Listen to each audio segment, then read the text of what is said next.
This is Changeling the podcast.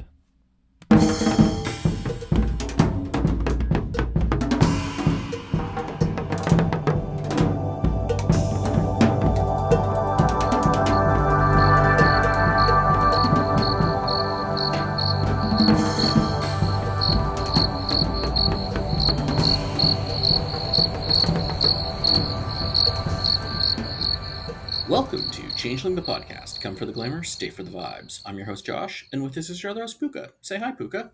Salutations. What are we talking about today, Puka?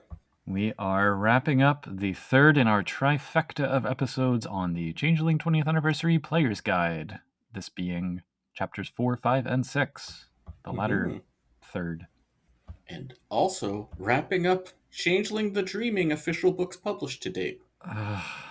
It's so weird. Yeah. I mean, considering that when we started this podcast 90 episodes ago, it was like, wow, it's going to take forever to get to the end. And now here we are, and it's just like, I don't know. Part of me is inclined to say not with a bang but a whimper, but I guess there's sufficient bang in this book. Yeah, it definitely feels like some other Changeling the Dreaming books we've... Yeah, warts and all. Yeah. Anyway.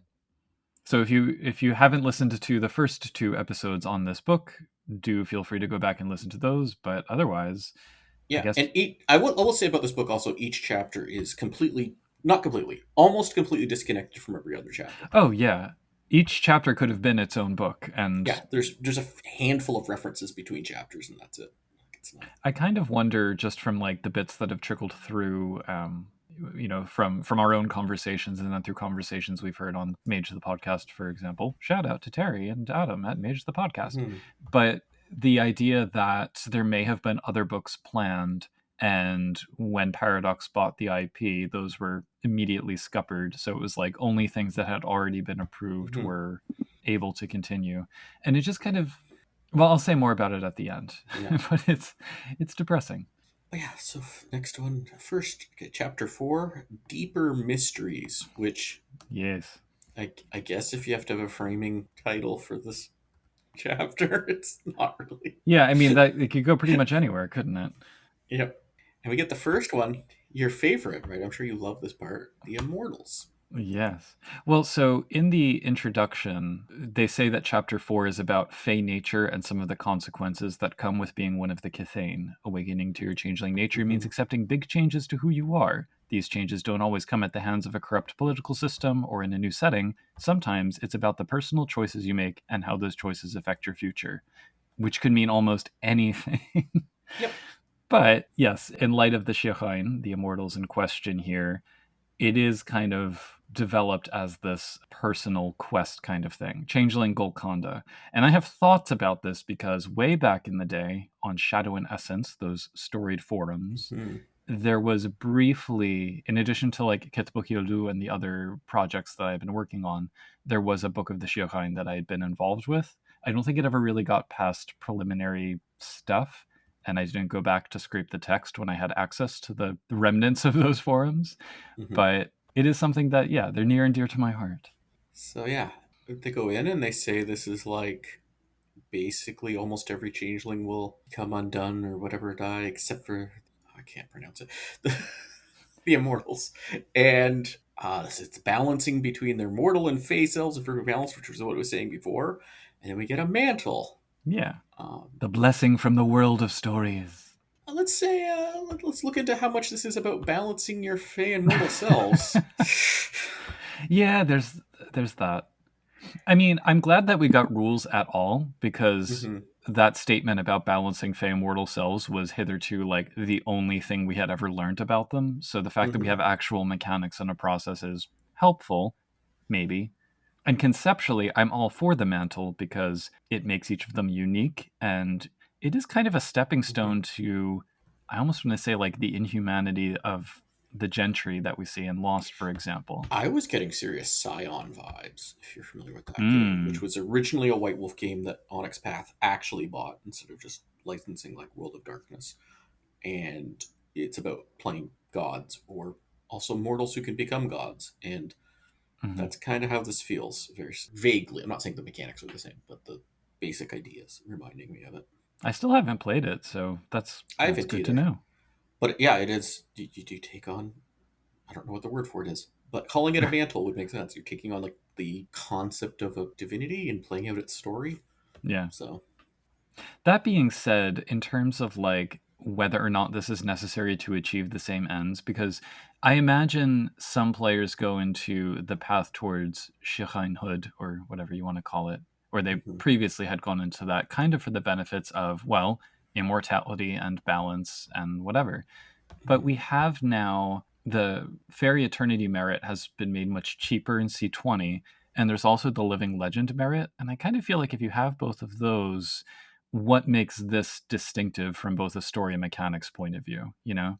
Like it's much cheaper to just drop the freebies on those two things and have it from the start. Oh yeah, But mechanically, there's a line in here where it says they can only be affected by cantrips who've mastered the Fey realm, and I also snarkily said, or spend a point of glamour. So it's like they forgot the yeah, C20 change. I would also point out that the write up here, I don't know. Like at several points, they refer to it being a Kithane thing. I don't think they ever say it's Kithane only, but that's kind of the impression I Yeah, get, and I strong disagree with that. yeah, I could see a okay. The mantle thing seems like any Fey. But Hmm. describing it as balance seems like it should be a changeling thing, which is not just Kithane. Yeah, But no, I agree. It shouldn't just be a Kithane thing. And they become Fey 5, as I was alluding to. I feel like it should be more Fey 4, but that's a yeah. quibble. Well, so getting into like the deets. So yeah, we have the mantle as the core of the story, and there are things they tell us like reluctant hero, Hmm. generous crafter, any of which become binding through this ritual called the Tribute of Mirrors. This is like a mental battle where the Fae triumphs over their doubts to receive the Dreaming's blessing. And there's a cool little art piece. I kind of like that. I assume that's supposed to be like a mirror thing. But yeah, they receive the mantle kind of a piece at a time through these verses, and it is kind of framed in these saga terms. Like you start off by taking on this new name, and then like slowly a guide in your fledgling myth helps add these elements to your mantle. I wonder if like that's supposed to be a change to the true name. Like the book is a little unclear on exactly what that significance is, but maybe. But yeah, the verses that you add to your saga, each of them, we're told, blend and contrast the enchanted and the everyday. They function as lessons, and the entire quest takes a variable length of time. But the final stage is always the promise bittersweet, and you know that things are getting serious when, in English, they put the adjective after the noun. Yeah, This is when they fully embody, defend, and define their mantle, and yeah. become it. And we get some mechanics. I like how there's seeming changes to Síocháin. Like, Yeah, I don't. yes. But also their legacy changes to their mantle. I'm like, okay, Yeah, no, like how does that work, right? don't age, Immune to bedlam. and they can't die of mundane sickness, but they can die of getting shot or magical sickness. They're Fey 5, as I said before. Hmm. Yeah, and immune to bedlam, which I'm like, that's not really. And also, it's easier for them to lose banality. Yeah, you like, can like trade it out or whatever, right? Glamour and Hmm. banality. I would have changed like the rules for like banality trigger. I would have all Mm, this. I'm not sure. I'm not. I would have changed a lot of this mechanics, like the specifics. Doesn't. I don't know. yeah. Well, there are some. So there's the bit under they may receive merits and flaws for their mantle, where it suggests the storytellers can invent unique traits. So I could see Hmm. that as being like, oh, you can create antitheses or whatever. This is also where the headers start getting wonky because then one of the benefits is playing with Síocháin, going by Yeah, headers alone. Have you ever had anyone in your game kind of like become one, or have you had an NPC that is one? I've never run or played a changeling game where it's ever come up. That's kind of my experience with it too. Yeah. I don't even know. Yeah, I haven't run changeling since I got C20 Player's Guide. I did it with the core book, but not the Player's Guide. Hmm. So. Yeah. And the notes here on playing one, like it kind of suggests you can stay part of a motley or whatever the Hmm. play group is, but you kind of get new and unique obligations due to the mantle. So the character arc, I guess the way I would probably try and set it up is that something that leads from figuring out how to integrate your new sort of role and responsibilities into the motley's Hmm. goals, and leading from that to more personal plots. I can't see how any player playing a Síocháin would not eventually be in a place where they've outgrown the motley kind of Unless the thing. whole motley takes up the mantles, and That is also, yeah, you could yeah, also have the Síocháin game, at which point you're then playing yeah. Scion, I guess. I've been involved in games where there is like one PC that kind of determines the chronicle, if that makes sense. Oh It's not yeah. like they're the only character, but it's like their backstory is the group's backstory, kind of. Hmm. Well, the most interesting bit in here for me is the idea of the immortal ones kind of following their friends from chrysalis to chrysalis. We really need more Mm-hmm. reincarnation games. Yep. And then developing new verses as stories in a chronicle. I guess, yeah, like if you do have someone like that who's kind of driving the plot, and if everybody else is okay, kind of being the boon companions, then yeah, it Yep. can work. Yeah, thinking of like there's a Doctor Who role playing game that's addressed this. There's a Buffy Mm, role playing game that's addressed, or several Doctor. Yeah. There's games that have sort of a lot of media properties, but like have yeah. some details about losing their mantle, such as dying, frees up the mantle, and it says if you die of cold iron, it's rumored that it retroactively wipes such stories from existence. I'm like, interesting, but Yeah.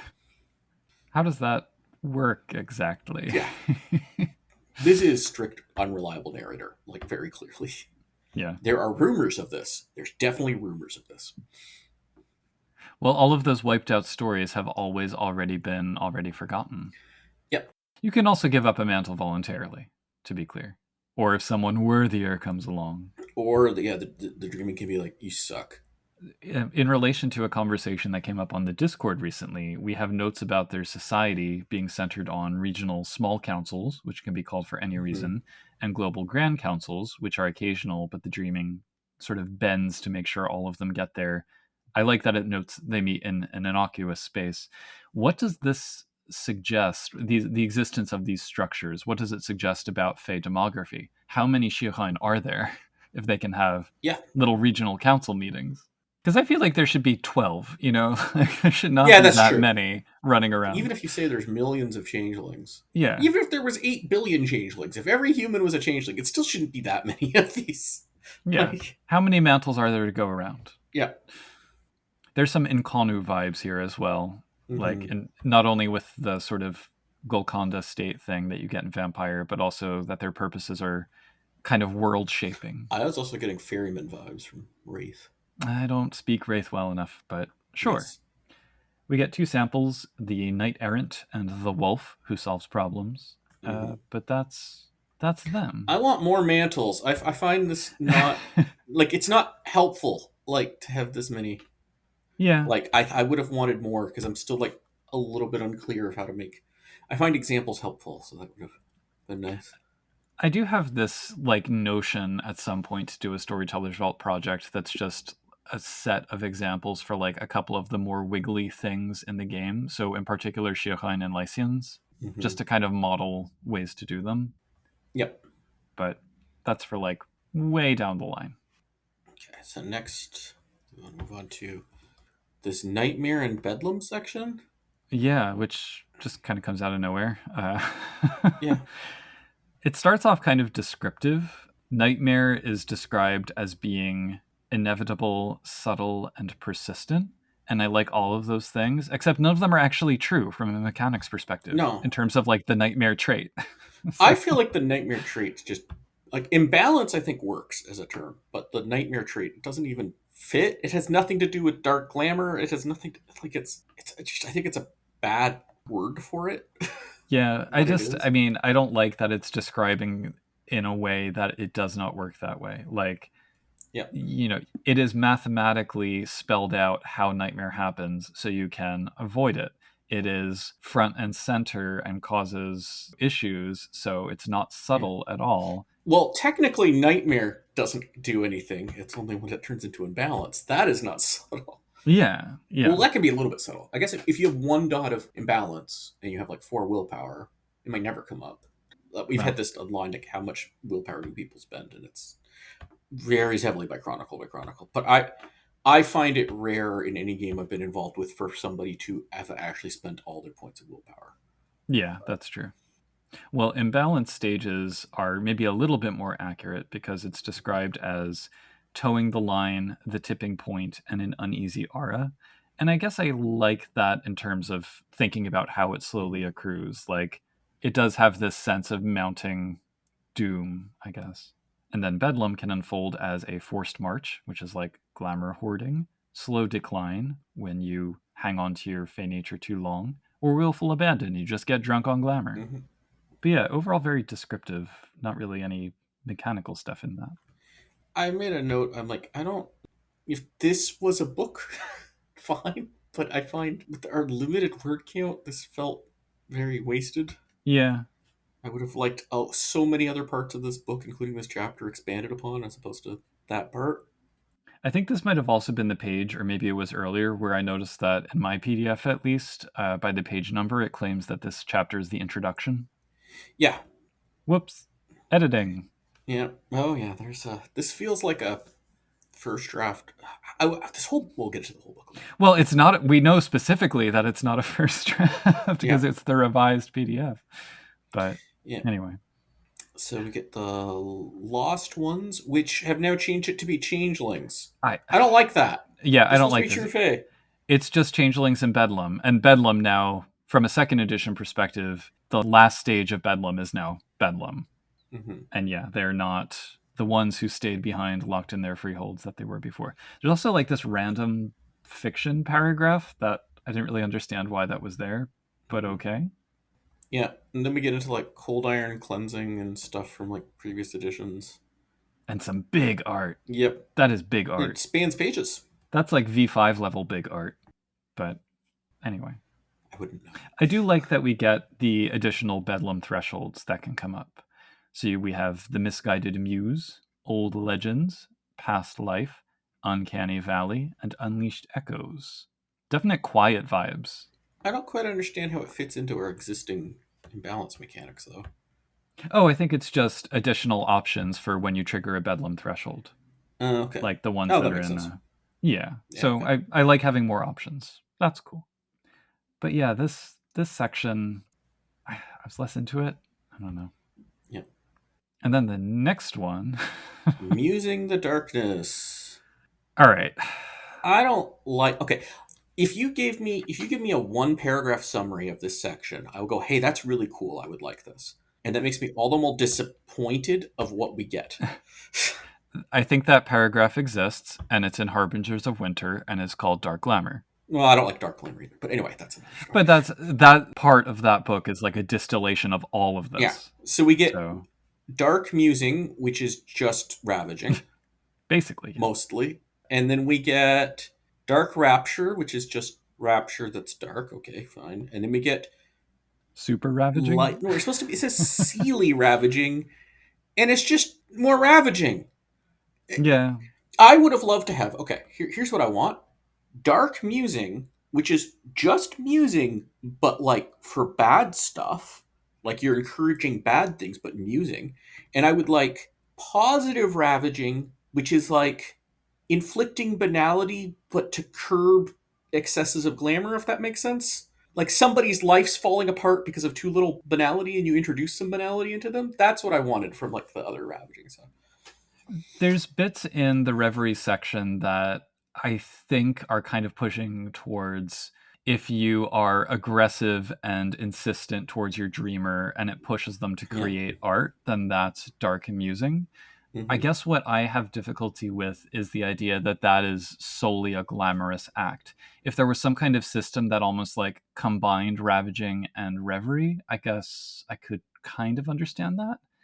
I don't think I would want to play with it because you'd probably need like all the trigger warnings, Like, but okay, so what I would like from dark music, somebody who they're taking care of their family, you convince them to abandon their family to go pursue their stand-up comedy, or doing something, or let's just go party. You don't need to worry about your exam tomorrow, right? hmm.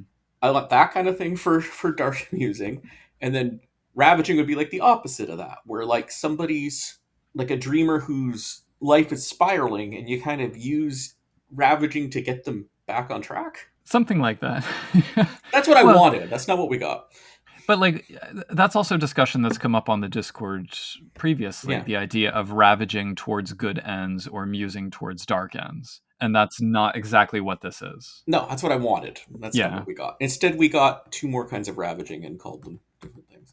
And Super Rhapsody. Yeah. I don't know. How is this Super Rhapsody? I think it's just Rhapsody. Like, I don't think there's Okay. anything really. It's like Thalane do Because it. Dark Rhapsody could have also been really scary, but like. Well, the idea, I think it's the masterpieces that Rhapsody is used to inspire are themselves dark. That's kind of the vector they take here, Mhm. the But approach they're they just. take. Wait, what are they creating? Oh, they're just dark stuff? Okay, Goth Rhapsody? There you Cursed go. art. Yeah, I don't know. Yeah, whatever. Like, that's just art. The really egregious part to me in this section, actually. So we get a bunch of new musing and ravaging thresholds. It would have been great if there were a system spelled out here for generating your own, because I do know people who have kind Hmm. of treated the lists as no, you have to pick from these, and Yeah. I don't agree with that. But what I especially don't like is that these have mechanical benefits while the original ones don't, which creates No, yeah. disparity. Yeah. So either don't do that, Do or it for all of you them. got to figure out how to add them back in. Yeah. Yeah. But yeah, I don't think there's, aside from those thresholds, I don't think there's any like mechanical changes to any of these epiphanies, except that if you botch Dark Rapture, it gives you like a charisma penalty temporarily or something. Yeah. It's the usual stuff, just dark Yeah. somehow. So that's a. I wish I was tasked to write this, and I would have done something I Yeah. really liked. But this is not. Or you were tasked, or somebody else, Well, or maybe the other person gave me different guidance. I don't know. Sorry for my positive ravaging of the off. ravage responsibly, kids. Yeah. And then we get the most confusing section in any changeling book I've ever read. Yeah. Possibly not of all, not in all World of Darkness, maybe. Definitely most of any changeling. It's Okay. really. So I really tried to understand it this time I reading spent through. weeks. I spent weeks, people, and I do not get it at all. So I'm just gonna. I can try. I can try to give a summary here. All I had was nitpicks of like asides where Yeah. they say change the scene and they meant the location. So I don't think they know what scene meant, but that's it. Okay. So here's my attempt to explain. This is a system for unleashing. It first describes how the art and the kith that you are using and playing define the look of unleashing, but now they're adding in legacies as a factor, which allows you to maybe create a more personalized kind of Mm-hmm. unleashing. It then launches into talking about imprint, as though you should know what that is, but trying to summarize, if you control your unleashing, your primary legacy forms the principal imprint. But just be clear, controlling your unleashing means you get. Fewer successes than your art rating. Is it fewer or fewer equal? I can't remember. Equal to or less than, yes. Yeah. If you get too many, your secondary legacy manifests as the subordinate imprint. And then if banality happens, you get an adverse imprint, which is the inverse of your primary legacy. Make of that what you will. Okay. So what does that mean? The inverse part? No. What does any of this mean? What does it mean to be aspected to? Like, does it mean like if your bumpkin, your unleashing is Well, what? so each of those three imprints has four subsections, which have different names depending on which imprint, and not all of them have three different names, even though there are three imprints, but putting that to one side. Mm-hmm. What each of those do is they can bump your traits up, they can influence others in the vicinity, and they can potentially impact the archetype and feel of a freehold, mostly mechanical impacts, but also narrative ones, all of which you are encouraged to sort out in advance. So essentially, what you would do is sit down with your character sheet, figure this all out, and you would know, okay, when I unleash, I know that this, and this will happen if I succeed. This, and this will happen if I trigger the too many successes. And then Mm-hmm. this, and this will happen if, again, something happens with banality and it's not entirely clear. Not helping any of this is the fact that like the formatting of the paragraphs and the sidebars and the headers are all Mm-hmm. over the place. So it's difficult to read physically. Yeah, and then there's. Yeah, I love how they anticipated the three questions that are like the most pick a unit don't actually help with anything. Yeah, especially the one. What happens if an deletion causes a scene switch? That's not a scene. Yeah. A scene is a unit of time, not a location. You can have the same scene teleporting. You're still in this anyway. I feel like the more useful questions that could have been asked here were why? What? How? Yeah. So this is a complicated system that let's assume that it works, like what you just described. Does that help anything? Like, is there a reason to do I it? well, all right. So I can appreciate people wanting their unleashings to feel more personalized. Fine. Mm-hmm. But I don't think an extensive tripartite system of juggling mechanical benefits and drawbacks to be hashed out every single time in the middle of a scene was something that anyone asked for or needed. Like, Yeah, imagine trying to figure this out in combat when yeah. like Like, people are unleashing left and right. So well, unleashing is the most free form. It feels like a two-pager PBTA system, like, yeah, it's a mini game, really. but it's a very like straight, like it's a very thing. And people want it when people said they want more mechanics. This is not what they asked for. They were asking No. for like, if you unleash and create a volcano, does that mean you can like destroy a town or not? Like that's what they were asking about, not like, oh, by doing this you're increasing charisma present empathy rolls by two. Yeah. What? Oh yeah, there's also they do give an example here. Yeah. One of the adverse imprint things is the Ember of Banality, and you adjust presence and empathy dice rolls by -2. Yeah, where's presence on the character sheet? Well, no. If you picked up the vampire discipline of presence and you I need guess to, so. or are they referring to lost? This is actually changing the lost system. Maybe they were kicking around the idea of like replacing appearance with presence or something. I don't know. Yeah. It's clearly not charisma, so Yeah. Do they mean the Chronicles of Darkness present attribute, or do they mean the uh, exalted present ability, or the vampire discipline? confusion. In any case, this was a chapter that I think slowly went downhill as Yeah. I went through Yeah. it. Banality trigger warning. This is what we got instead of Book of Glamour. Yeah. This is the chapter of confusing glamour. Anyway, chapter 5. Chapter 5, Chimera. Yay! This book is, when people talk about this positively about the C20 Player's Guide, they're usually talking about this chapter. I think that's true. I know. Well, so what are your thoughts on the Lycians?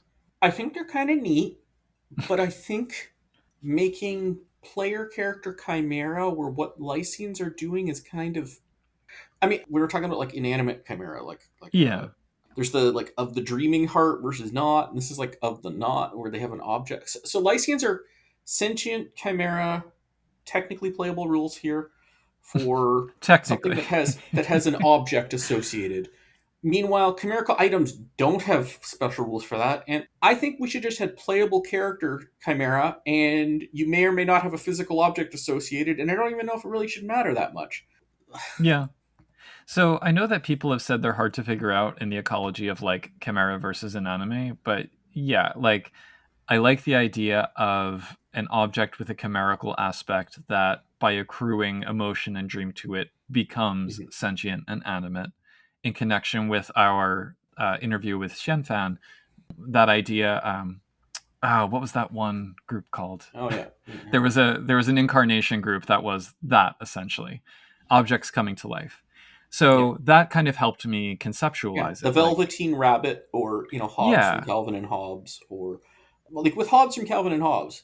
I don't know if mechanically you need whether or not you have your stuffy tiger, only for damage purposes, which is, oh, we'll get maybe. into that later. We'll get into that. Fine, but like I think just like with items where they don't really make a big deal between your sword as an umbrella versus or a stick, or versus your sword is just invisible to mortals or not really noticed by mortals.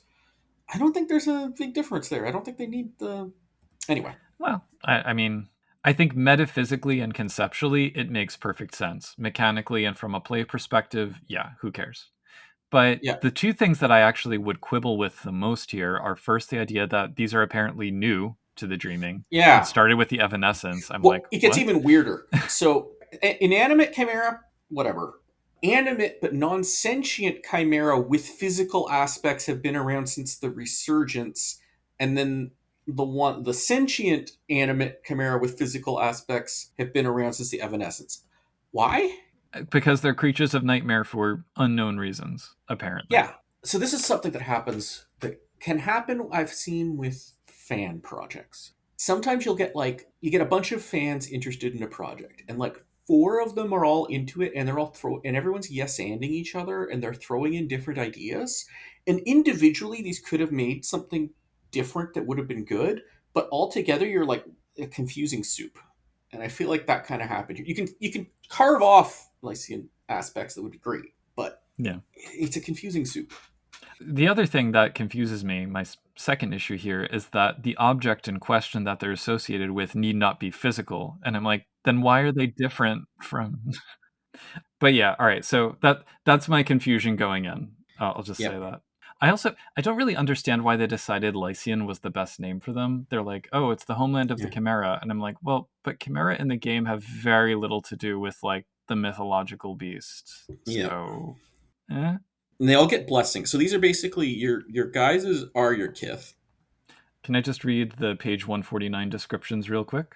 Yep. The guises are bucolic. Nature Lycians are born from naturally occurring objects such as a tree, stone, shell, creek, or clearing in the woods. They have striking insight into the natural world, but feel lost when dealing with people. Maieutic, there's a lot of vowels there. Concept Lycians are born from specific human ideas. Objects representing true love, manifest destiny, colonialism, socialism, and other such concepts may create a Maieutic. They're especially vulnerable to a concept that runs counter to their own. Oppidan, urban Lycians are born from man-made objects such as cars, toys, signs, houses, or a storied stretch of road. They have an innate understanding of humanity's creations, but feel untethered when they venture too far from civilization. And quixotic, intangible Lycians are born from abstract objects such as stories, memories, events, video games, or websites. Their nature makes them almost impossible to restrain, but their curiosity often gets the better of them. And then you have shapes which are like seemings. You can be humanoid, animal, Mm-hmm. or mythic. I do like the notes that we get about how the other groups see them. Like, Mm-hmm. Cathane are curious but wary, and anime are like, oh, they're like us. And at the same time, oh, are these what are going to replace us? And then the Thalian are like, oh, they're nightmare creatures like us, which, why is this the case? I guess maybe it would be an interesting commentary on changeling metaphysics if nightmare energy is what must be present to create sentience in Chimera, but I don't need that. Well, no, there's sentient chimera separate from this. They just can't have. Yeah, I don't know. Like nightmare seems to be the secret sauce here, and I think it's just they wanted to tie into the Evanescence as like another wave of glamour that Yeah. introduced new things. Meh. Every time we talk about that, I get the band's one of their songs stuck in my head. Anyway, should we go through the Yeah, blessings and banes? beautiful art. I have to say, I Yeah. love the representations of them. But yeah, Okay, so bucolic get animal intuition. Just give some +2 on it. Really good at animal ken because yeah, that's really relevant. And primal one, yeah. basically. Oh, this actually lets you talk to the object then. Yeah, it's old primal one. Yep. And then they're bane, and they find mortals and changelings bound to a human. What kind of human changelings aren't bound to a human body anyway? They find to get difficulty with them. I guess if you consider inanimate changelings, that's different. Yeah. And then we get Maieutic, which I believe the the example pictures of guys as a car, but it's a animal shape with a horse. Yep. So you can play like a horse chimera as long as you're also a car. Yeah. And I like that they get academics as a bonus. More love for yeah, academics. do they all get +2 dice to an ability? Yeah, Seems and they like it. can't botch it. And they can spread the meme. Yeah, because they're concept based. Yeah, they're like meme battles, so they get mad if some rival meme wins. I kind of like that. I like Yep. that. The war of ideas made manifest. Yep. Okay, so I'm trying to picture this. They give an example, guys. The first dollar bill earned by a wealthy business tycoon appears as a giant. Okay, so what the changeling and the changeling see is a giant walking around, right? Do the mortals just see like a walking dollar bill, or Fluttering through the air. yeah, Something. For the Oppidans. yeah? Is this a word that you were familiar with? I'm not. So, Oppidum is a Latin word for a village, which I assume is where they got it from. Yeah, okay. And it's got a. It's like a. It looks like a Sally from Nightmare Before Christmas's sister or something. Yeah. So, yeah, they get an empathy bonus and have an intuitive understanding of how human made objects work, which seems like some natural knocker alliance Mm-hmm. possibilities. Yep. So it's like knockers, but good with people. Seeing a person or one of their creations besides. That's weak sauce, bane/frailty. It's true. Like you Especially, have to really engineer it as a storyteller to make that ever relevant. yeah, and presumably because they all live in cities, it's very rare. Yeah, or they just bring their stuff with them or something. Like, Yeah. I assume they can manipulate objects. That makes it seem like they can. It's well, so is it like because they're chimera, they have to kind of do stuff when unenchanted mortals aren't around? Like, is that? That's not a C20 rule. I guess so. Yeah. I Like, think I think the teddy bear just can walk around with its computer it made or something. shrug. Last but not least, the Quixotics, So the and picture here reminds me of. Did you ever play Super Mario Odyssey? I did not. Okay, there's a Jaxie, I think it's called. Anyway, it reminds me of that. All right. It reminds me of the Wolf of Rome. Hmm. I Oh, that's a wolf. Okay. think it's supposed to be the she-wolf symbol, but they're good at enigmas and they can enter something that contains their particular guise. So Yeah, hiding in the intangible world. yeah. They can turn basically into dream form, but it doesn't say the word dream form. Yeah. And they're vulnerable to banality. Okay, here's a big problem. When they suffer a banality trigger, they roll resist gains a +2 difficulty. Banality triggers are all at +8 difficulty Difficulty 8. normally. Yeah. So it's +2 difficulty, so it's always difficulty 10. Can it be reduced? Nope. Well, that sucks to be them, doesn't it? Yeah. Why didn't you say they automatically gain it? Like that's Yeah. Well, then they would have a very short lifespan. yeah. And then yeah, we get the character creation rules. They are this is punishing. Like they if they want to buy a read and they need reads, they basically do anything that's not part of their blessings or whatnot. And it's the read cost is like bonus points times like the chimerical points, whatever how many chimera points would be, it's times 2, which is like brutal. Like that's not it should at least be 1 for 1, I think. Yeah, I Um, mean, especially because you can only spend freebies on them, it you can seems. also I spend don't think. XP. No, no, but they don't get like starting reads, do they? No, they don't. Yeah. Yeah.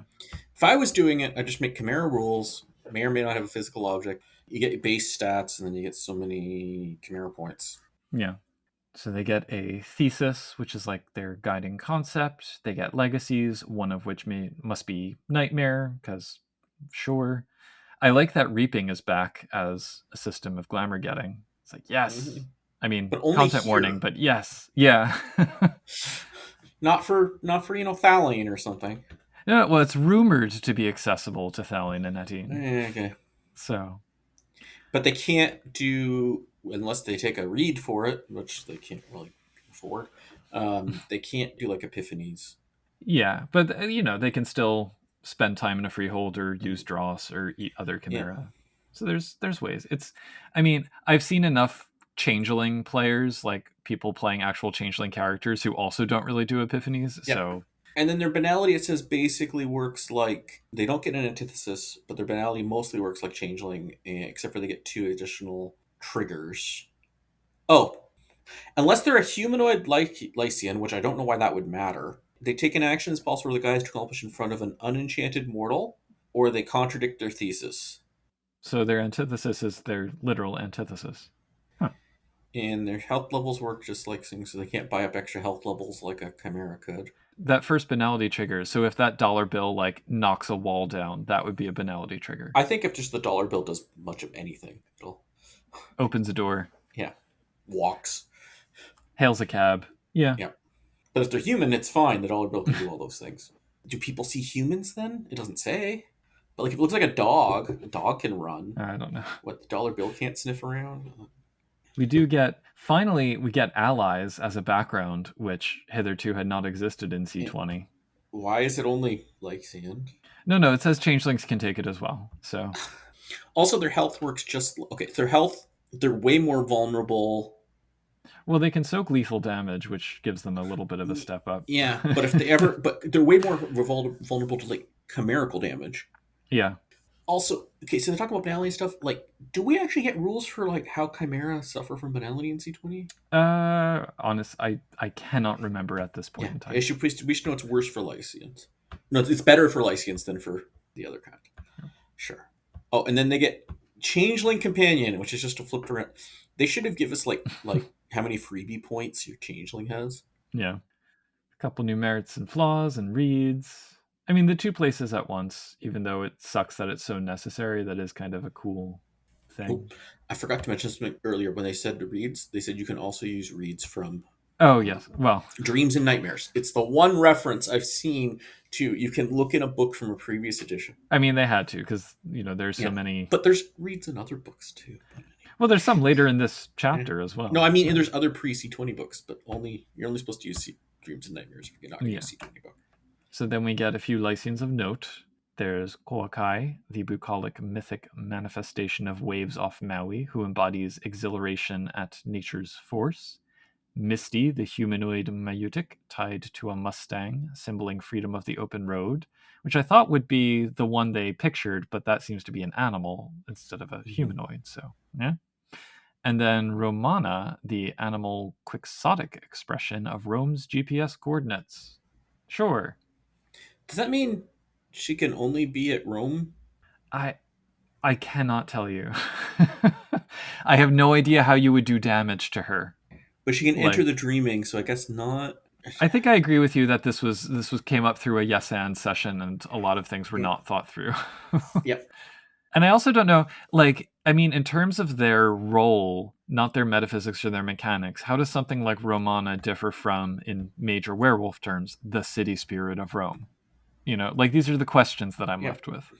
Well, presumably, if the chimera of the thing dies, it doesn't really affect the object. I It's guess so. Well, and then like if it dies, can a new one be spawned? Like, yep. anyway, lots of unanswered questions. Then we get some companions. How to use companions in a game? Sure. More big art, massive art. I'm actually okay with it. Unlike the previous thing, I'm okay with this text put towards it. Like it. Yeah, it's fine. This is something I said in the video games episode with Charles, but I do feel companions are often neglected as story opportunities in the sense Yep. of they're treated as extensions of the character's capability rather than complementary to a Mm-hmm. degree. Like not entirely, but I kind of want there to be more stories where a character realizes how much they have to work with their companion to solve some kind of problem. Yep. So, And then we get new reads. Okay, the concepts of a lot of these reads I'm fine with. The actual mechanical stuff I don't. There's a lot of just before the reads, can I point out yeah. that there's a thing that says bonding game mechanics, and then there's no actual game mechanics. So, I mean, I'm glad it's in here. It has some nice things to say about Yeah, bonding they with your just need to companion. change. No, it says what's the invest of the dots. Oh, is that the mechanic? Investing dots? Yeah, Oh, all right. Just in the background, though. So yeah, different kinds of origins. Sure. it also mentions it says you can buy background dots or lose them if you lose the companion, but we don't have background dot experience options in C20 core. Yep. So Or anywhere else in C20. in Mage has them. Well, okay, so you need mage XP Optionally. rules. The other, we know that something else, your unleashing can affect your ability to use vampire disciplines. Like it's all. Yes. Coherence. I love it. Yep. Anyway, the reads. My favorite is probably Kiss of Enmity. I thought that one was fun. Yeah. Mechanically, though, it's pointless. Oh yeah, it's ridiculous, but I like it. I also like Riostra, although I like that better as a Canaan power. Okay, imaginary friend. Again, I don't want it to work that way. I want it to just be freaking like you are an imaginary friend. The one you're bonded to can just see you at all times. You can interact chimerically with that person. That should just be it. I guess it's because a chimerical companion, as written, is not with a mortal. It's always Yeah. with a But this changeling. is a imaginary friend is a, but I think it should be like you can take this read and now you are the chimerical companion to a regular mortal. That's what I think the read should do. Not none of this nonsense. I think that's probably kind of the intention, but yeah, it would be nice if it were It's more way too spelled out. expensive and Yeah. yeah, that's But like what would just be work. what would also be cool if that was the case is if you could then like muse your mortal, you know, Mm-hmm. Or that could be a separate thing. or ravage them Yeah. potentially. The monster under the bed. Yeah, and then we get a bunch of example chimera. I like Drac the Clockwork Dragon and Jewel the Fighting Bear. I Mm-hmm. was a little bit confused by EA, the Regalia of Feathers, because we get chimerical outfits next chapter, but I guess this is a sentient outfit, so it's a Yeah. companion? Well, it said, yeah, it'll say, we'll get to it there, but it says, like, if your outfit has no mechanics, you don't spend any points, but I guess this is one way you could, if you spend points on your outfit, this is what it could do.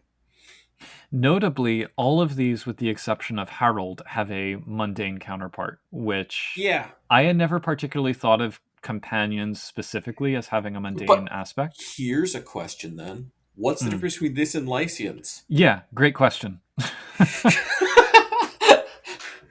What, are these I, not sentient? Is that what they're saying? Like they have willpower? I don't know. I get the feeling that these were two separate things written entirely differently and then put in the same chapter. Yeah. So So I think overall, good ideas. I would rework Lycians into just PC Chimera rules and change it that yeah, way. again, they're a mini game unto themselves. I don't hate it, but Yeah, it speaks to the old Changeling problem of introducing subgroups whose mechanics and interests and stories are all kind of disaligned with the core game. I mean, yeah. see also the Síocháin in the last chapter, but especially like the Xian or the Well, I mean, Anatomy. you could just play the chimerical companion, like basically chimerical companion of one of the other PCs. Like that's fine. Yeah, I would have liked to see more guidance for the process of directly integrating these into an existing game. But I would also like these not to kind of contradict each other and to Well, work better. yeah. I mean, that would also be nice, but I dare not dream. Yeah. And I would also change the very specific choices about the Lycian's nature. Hmm. The companion section I thought was fine. I mean, I liked Yep. that they kind of talked about the roles a companion can play and Yep. actually gave some mechanics for some stuff. Yep. I just would have liked better reads, but Yeah, more and it better. feels like actually a lot of this chapter was like they're trying to like underpower everything. Yeah, perhaps. Chapter 6, A Treasury of Magic, the last chapter. Can I just say I'm really aggravated by the double spacing on these like quotes at the opening. Beowulf, It's such a yeah. nitpick, but I really ugh. Yes, this is kind of the catch-all of stuff that didn't fit in elsewhere, I suppose. But honestly, Yeah. it's a very thin chapter. Like it's not very long and it's not very detailed. Yeah. Some of these could have been in the other chapters. So we get expansion. It's not even expansion on the crafting system. I've heard people saying on like Discord and stuff that they find the crafting system in the C20 core book to be like too vague or hard to understand, and this expands on it. It just sort of, I thought it kind of made sense in the C20 core book, and this just, well, expands on it. And if people need that, Hmm. sure. I wouldn't call it so much as an expansion, so much as a fluffy packaging, because there's no No, no, new a descript. mechanics. It's not expanding on it. It's elaborating. Yeah, yeah, I'll take that. Having played knockers before, do you have opinions on crafting, like in terms of does I this think it's help good. at all? I mean, oh, I can't tell you if this helps or not because this all just seemed obvious to me. uh, all right, And that's so I'm yeah, like, oh, it's telling you that. Sure, great. I kind of knew this, but maybe I got that from reading like other pre C20 books, and I just sort of internalized it. So if this is helpful for people, great. I don't yeah. disagree with anything here, really. So, No, yeah. I mean, it. I like that it talks about the social role of crafters. I like mhm. how it talks about the challenge of finding materials at different points in the dreaming, the scenes that you have to narrate around the die rolls. It's just like, yeah, I could come up with that on my own, but sure, Mhm. if people need it, great. Also, this feels more storyteller facing, but sure. And Yeah. uh, Well, there's a lot of things in here that yeah, feel yeah. between the two. And then we get the Voil, which wasn't this already said in the core book? So So in the core book, I looked it up, page 317, it says explicitly the wall does not convey any special abilities or talents on the wearer. And yet, we get a whole bunch of items Oh, here oh, with special oh mechanics. no! It explicitly says if you spend points on it, it can, but by default it doesn't. Where does it Here say it that? does at least. Ah, okay. Yeah. But you can take your chimerical item, or I guess companion in that previous example, can also be your foil. But if you don't spend points on it, it's just your clothes. But there's also no kind of system for creating your own here. Like, Oh yeah, you no. can spend Chimera points, but it's not like these are reads that you're putting on them. Or some of them might be, but Yeah, that is one problem I've had with the chimerical creation item creation system in general is if you want to figure out what kind of powers it has, good luck. it's vague. But I Work it mean, out. and then it says like we later get to treasures in here and the C20 core book, and then this also makes it feel like the difference between chimera and treasures, besides like a few little bits of like your mortals holding them or enchanted treasures, whatever, is Chimera have weird powers that are undefined and treasures are cantrip based. In this edition. Yes. And Yeah. that, what? I don't like that. Presumably also treasures because they have their mundane aspect and can enchant mortals who hold them. That's also, They you can, know. but Chimera can still have mundane aspects. Yeah, but Wall can't enchant a mortal. Not by No. itself, at least. And to be clear, these are all great. I love all of these. Yeah. Like, the Whisper Silk fan is really cool. The Thunderwoven suit is really Yeah. cool. But, like, Yeah, a bit more expansion on like the crafting system kind of works, but I've had trouble. It's not even the crafting is the problem. Like if I'm like I want to have a magic sword that's a chimerical item that does certain kinds of things. How many points of chimerical item is it? yeah. Like that's my problem. Something like the Dragon Scale Brooch, which powers cantrips that use the Dragon's Ire art. I'm like, so is it just a treasure without a mundane aspect? Yeah. It's just kind of haphazard. Yep. The armor is what's really egregious because it's like it is completely the dots do not correspond at all to Yep. what the items actually do. This is also where we get wonders defined as a changeling term. I recently had the opportunity to look through the 0th edition of Mage Draft, and it has lots of red lines on it. One of the things in there is that the word avatar doesn't appear at all. Instead, the function of avatar is referred to as gift. And there's a Hmm. big red line in the draft that says, "Why are you using a werewolf term?" And that's what it makes me think of. Like, Yeah. why would you bring in this mage term? My other problem is the when you look at the costing of these Yeah, are one off or five off or something items. They're costed as if they're regular treasures. right. Like, so how does that impact it at all? Yeah, it should Because they have these be charges. like backup file. Okay, it's a unique. First of all, it says unique item, 5 dots, and it can only be used once. So what? At one point in all of history, one changeling got to use a backup file, and then it was done. Presumably. Because that's what that would mean. That's terrible. And like, why take that and not a level 5 treasure with spring embedded in it? Yeah, But I like the nameplate. I thought the nameplate was yeah. fun. Yeah, I think these are. I don't know. Need a different system. Treasures that can get used up. I think is a neat idea. I don't like. We needed a system for it, and we just got the This. crappy treasures as the system. And then we get a new Kith. Oh, we sure do. I was not a fan of Swan Lake. I recognize some of the threads in here that come from that, as well as other Yeah, bits of folklore. But yeah, the Swan Maidens, I don't find them appealing as a Kith. I'm more neutral on them. I don't hate them, but Can we talk about the 3 frailties they get? yeah, What? that's a lot. It's a lot of I frailty. think this is bad Kith create. Like the concept. Okay, fine, but the like, is this supposed to be like an example Kith that you could? It's okay. First of all, why have this as the one Kith in this new Kith in this Yeah, book? because it wouldn't fit But anywhere else. if this was what was in the C20 core book as an example Kith, that would have made more sense. Although it still doesn't follow the rules for Kith creation, like it goes against their own guidelines. So Yeah. I guess they do have one really bonkers birthright. I mean, both are pretty good, but the Love Conquers yeah, All, where it's like spend a glamour to reduce all roll difficulties by 1, that's pretty charged. yeah. I don't know. Too many frailties. I think it Yeah. just gives bad. People trying to go and make kiths, they look at this and they go, "Oh, I should have 3 frailties on my new kith too." Yeah. It creates a kind of high octane situation where it's just like everything is Mm-hmm. intensified, both good and bad. And I have to wonder how many people have actually played through a full Swan Maiden story arc, like Mm-hmm. because it sucks to be a Swan Maiden. You get your true love, and they are fated to die or whatever. So, Mm-hmm.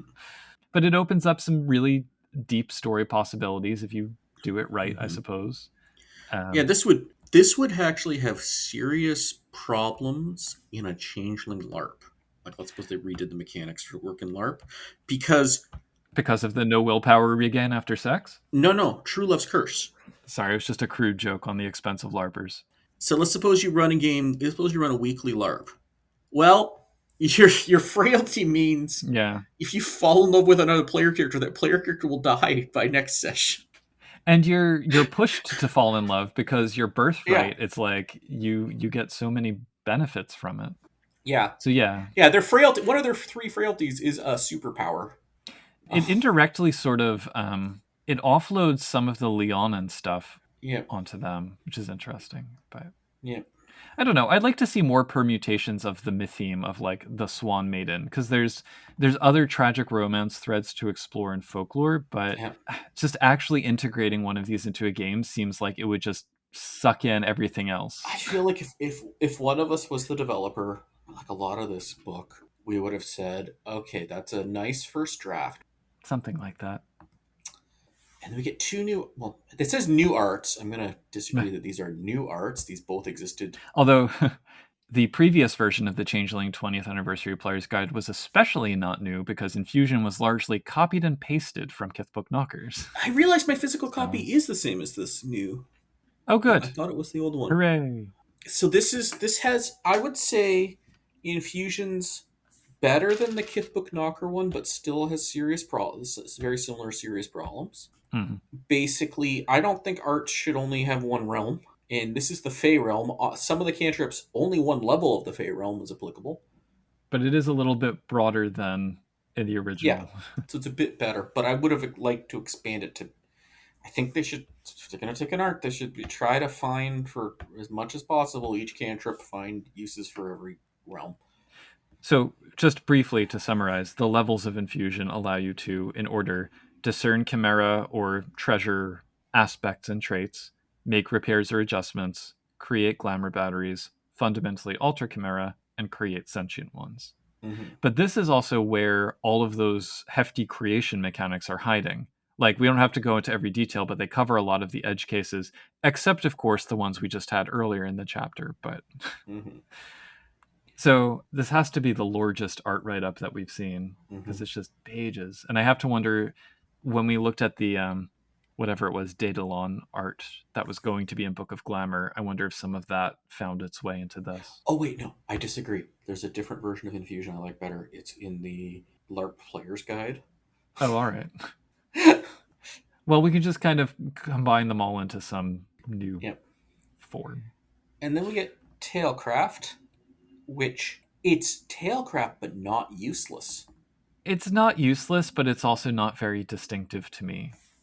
Yeah. So, in order, it allows you to uncover rumors about the past rather than actually looking at the past, like with Chronos, infuse emotion into a performance, like with Summer, enthrall an audience, like with, I guess, chicanery, infuse targets with the power of narrative, like naming, and then dramatic editing, which is like the one, I guess, truly unique power in this.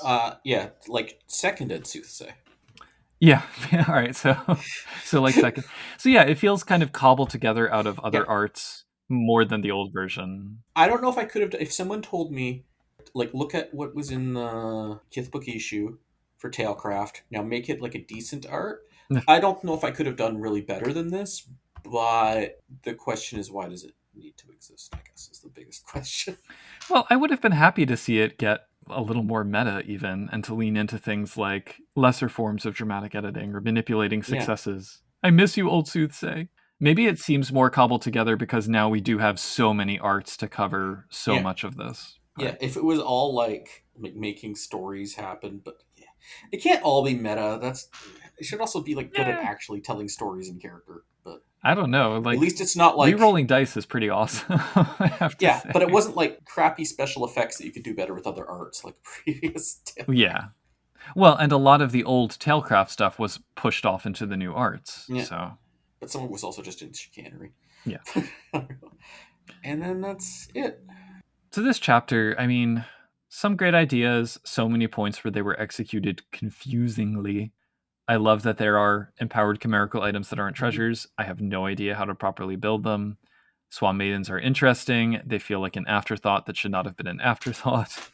I Yep, don't know whether either of the arts are truly necessary, but they're a fun throwback. So, and they're still listed as new arts. Anyway, yeah. I think this chap. I think you just summarized this whole book though Well, yeah, by let's saying that. let's talk about this whole book. I don't know. I've got a little paragraph to read. What do you I don't have? know paragraph. I'm gonna say this was. It felt rushed. It felt like none of this belongs together, or certainly in a player's guide. That all feels like first drafty, like it needed more work, and some of it's just downright offensive. but a lot of it could be revised by someone with some game mechanical and rewriting things for your chronicle. Like, don't use basically anything in this book straight out, but a lot of it can be used as inspiration and that you would want to tweak for your chronicle. Mhm. So for me, I find that there's a sense of incoherence that continually increases as you go through the book because there's so many awesome ideas and almost all of them raise more questions and problems than they resolve and or Mm-hmm. have insufficient frameworks for working them into a game. So there's stuff in here that I am inclined to try hard to figure out, like the Lycians. There's stuff I have absolutely no interest in, like the Imprints. There are things that hit the right balance of narrative and mechanical, like maybe banner houses, and then things that sort of mash both together to the benefit of neither, like the agendas in the political chapter. Mm-hmm. But I think the biggest issues for me, which I pointed out already, first, it's that this feels like kind of just a box that they threw all the ideas in that they could before Changeling was over. They were like, let's just get it out, let's just get it done. Mm-hmm. And then this is a book of player options, many of which are also kind of ST facing, and not so much a book about playing the game, although a few of the sections tilt at that. And I wanted expansions and elaborations on core elements of the game at least as much as I wanted new ones, if not more. Like, Mm-hmm. remember the bunks and the Kith write ups in the first edition player's guide? Like, those were so good. And I want essays on the theory of role playing like we used to get, or maybe Mm-hmm. notes on the group, like stuff centered on motleys and oath circles and how to make relationship webs with Ooh, ooh. kinane and things like that. Do you know what I would have liked What's that? that we did get? I think in the original player's guide, more legacies. Absolutely. That would have been brilliant. And like everything in this book is fine in principle, although Yeah, frustrating in practice, but it just feels like bells and whistles on a structure that could have instead used like buttresses, you know? yeah. Like, but So, they should have had a chapter, at least one chapter with new legacies. I mean, they sort of give new thresholds, but like they could have just mhm. like just expand on the options. Don't not reprinting from previous editions, but just like add new bits. Like, there's a bunch of things in the core book that like maybe they could have expanded upon, like new merits and Yeah. flaws. Like, Yeah, because C20 core has fewer merits and flaws than second edition did, let alone all the ones yeah, that appeared in other books. like they Yeah. could have focused just on chimera, playable chimera. That would have made sense, as opposed to this Yeah. weird thing. They could have brought back like some stuff from the Enchanted on like how seemings work. Maybe they could have expanded on how seemings work now. They could have put Augment in, but I'm glad that they didn't because I got a Storyteller's Vault supplement out of it. Yeah. So, yeah, I would almost suggest to players that if you're going to use this book, and storytellers too, it does not benefit your table to try to cram all of it in to your game. Like, Hmm. pick one, maybe two things that really interest you and really sit down and figure out how to integrate them because the book's not going to help you that much for some of Yeah, them. what I'll say in general for any World of Darkness book, but especially for this book, you know your table better than this book does. This is not heavily play tested, refined, worked out. If something feels fishy and you want to tweak it, like golden rule the heck out of this stuff Yeah, for your game. especially the things that have no rules to begin with. So, But even the things, no, I think even especially things that do have rules, like just because it says that rule doesn't mean that's rules good. Like just random example, the Quixotic, their Bane, that's bad change it. because they didn't realize that +1 makes it don't have difficulty 10. Do something different for that. Yeah. We do have a couple questions from the Mm. Discord. So Seb asks, imprints, why? Just why? A more serious question, do you think they are a good implement for the game? What do they add onto regular unleashing, and would you say it's an improvement? I think we covered that. I mean, I guess the why is to make unleashings more personalized, but the implementation is poor, and while it certainly adds a lot of complexity to unleashing and maybe a bit of depth, none of it is necessarily an improvement. So Yeah, I don't know why. I mean, I do think that's why, to make them more personalized. That's the only Hmm. reason I can think of. Yeah. And then Luna Andromeda Vebe says, absolutely adore Lycians. They are amazing PCs, and I speak with both experience as a player of one and as a storyteller of a Lycian Chronicle. Follow up question, have you ever considered running a Lycian Chronicle? Have you, Josh? No, I would tweak it mostly make them less underpowered Hmm. for my Changeling game. If I was running if somebody said I want to play Lycian, and I've had player character Chimera, so I would not use it strictly as by the book because I think they're too underpowered. But Yeah.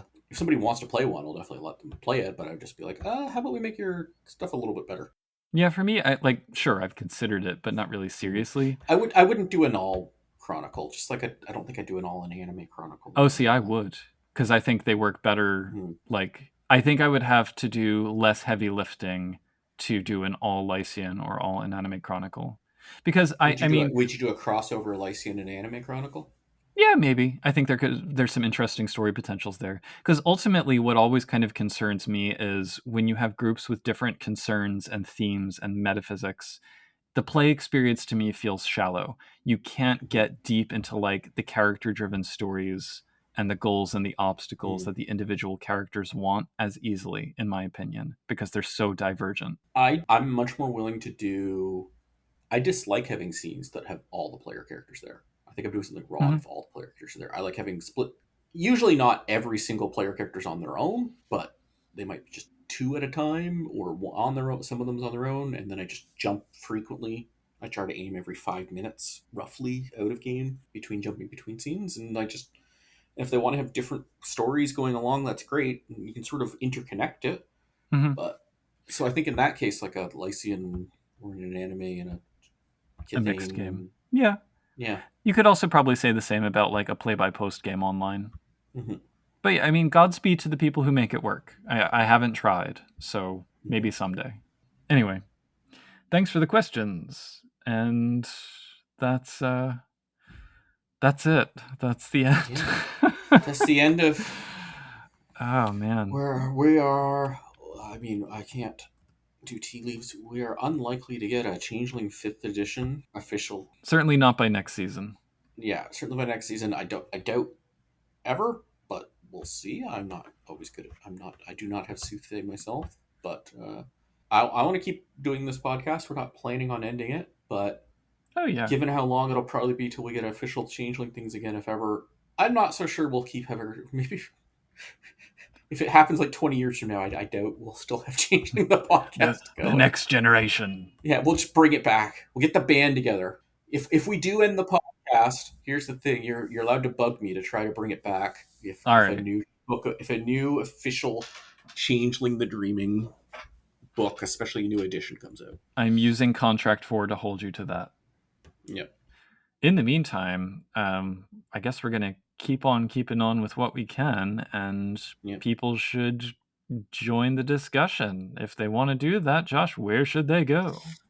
Discord.me/CTP is a great place to do this. It's I think it's definitely picked up over the what season are we on, the third year now? Yeah. Yeah, it's definitely like a happening place. People post daily now. Yeah, sometimes at 2 a.m. my time, which is a Oof. lot of times. Um, you can also go to our Facebook page, Changeling the Podcast. You can go to our YouTube channel, Changeling the Podcast. Leave a comment there if you'd like.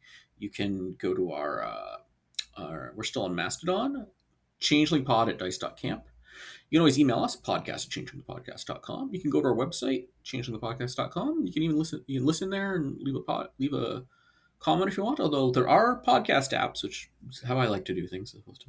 And I think that was everything, but if you did miss one, all the links will be in the show notes to this episode. yeah. And once again, I'm Josh. I'm the mythic quixotic known as Puka. Yeah, I think somebody used Stranger Than Fiction on me way too many times. Second star to the right and straight on till dreaming. Although the systems in the Changeling 20th Anniversary Edition Player's Guide may sometimes be confusing, there's no doubt that they generate all manner of ideas which you can handwave into the flavor of the game that works best for you.